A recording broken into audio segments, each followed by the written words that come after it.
This fort is called आजोबा पर्वत या फिर आजा पर्वत। जब भी सीता राम से अलग हुई तभी वो यहाँ पे रहने आए थे। यहाँ पे लव कुश का यहाँ पे जन्म हुआ। ये फोर्ट पे यहाँ पे वाल्मीकि ऋषि का आश्रम है।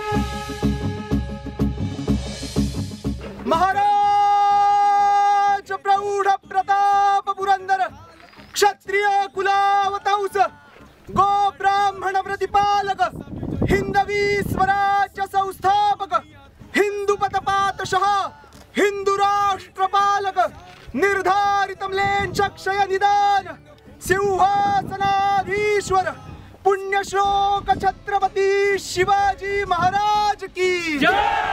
छत्रपति शिवाजी महाराज की जय। कर मुजरा मराठी मातीला घे जोश तुझी या साथीला कर ढाल आपुल्या छातीला जरा लढला रणी शिवबा जसा विजयाचा घेऊनी वसा उठचे दुनिया तू तसा खरा।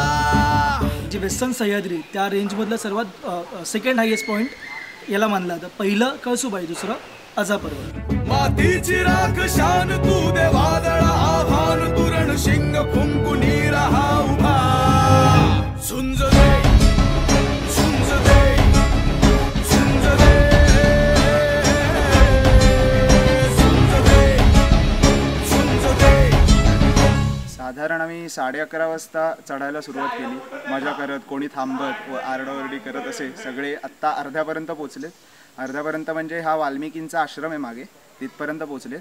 आता याच्या पुढे आम्ही सीतेचा पाळणा बघायला जाऊ आणि त्याच्या पुढेच या गडाचा टॉप असेल। या सांगती नद्या गड्या तू चाल रे पुढे हे बुरुज सांगतात युद्ध नीतीचे धडे।